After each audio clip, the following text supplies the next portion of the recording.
I love to hear people's stories, and I would love if you would tell us, how did you become a medical intuitive? These stories are always so fascinating.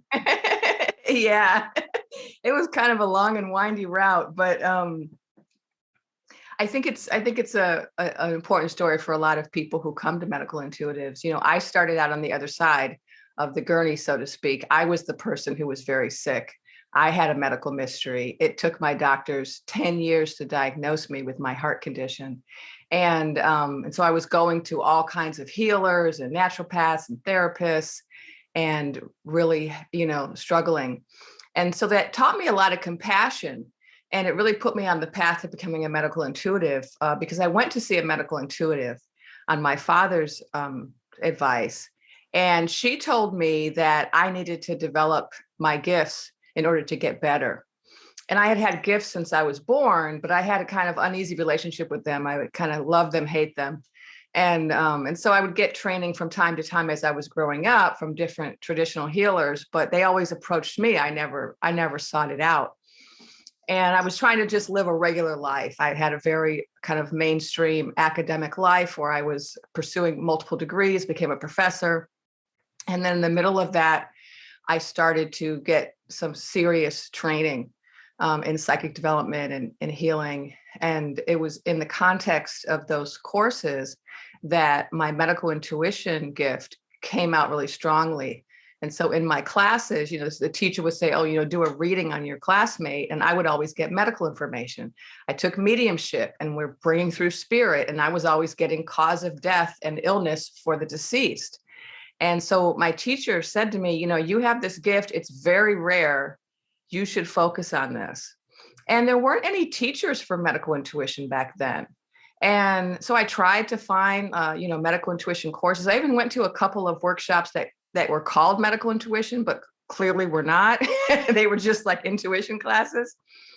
And what I had to do was, I had studied with a lot of different, healers and teachers and mediums.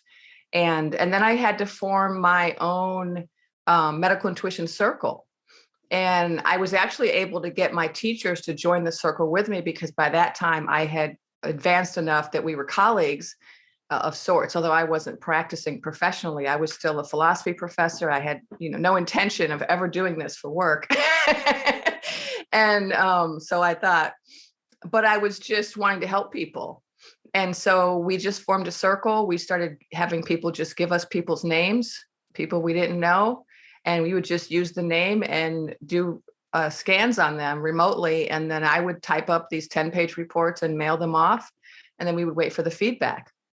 And that's how we developed. And then I started just volunteering, at churches, at metaphysical bookstores, just doing sessions for all my friends and family and getting feedback, more and more feedback, practice. And eventually I did hang a shingle and start working professionally in Los Angeles. And I worked as a professional medical intuitive for the last 12 years. Wow. I knew it was going to be an interesting story. They always are. Now, so I want to ask you, because so many of the people that I've talked to, they have it's just a different way that it expresses. So when you are scanning somebody, are you seeing, are you hearing, tasting? What kind of information comes to you? Well, I might be unique among medical intuitives in that I use all of the clairs. And so I use clairvoyance, clear seeing, I use clairaudience, clear hearing, I use clairsentience to pull the person's symptoms into my body and then examine myself.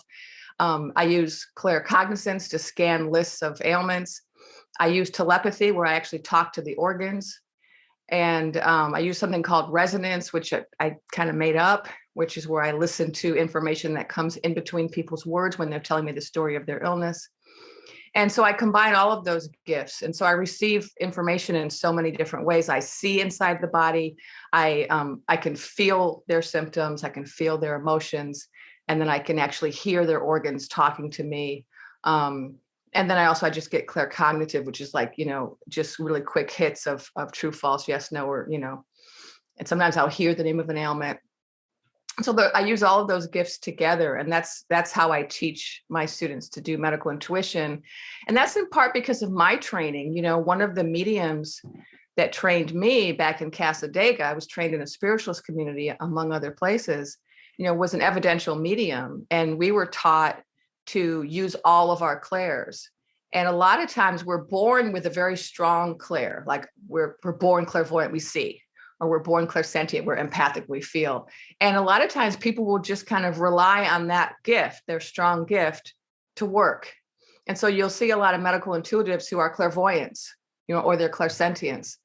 But my teacher, Maida Jones, she insisted that we had to work on our weakest gifts.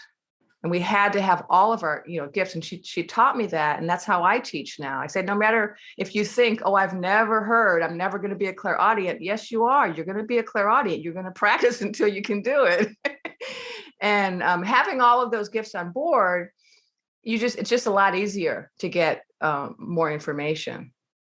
Right. So do you find that because you've got a lot of tools in your toolbox, do different people deliver the messages in different ways, if that question makes sense? Well, the delivery of what you get is really half of it.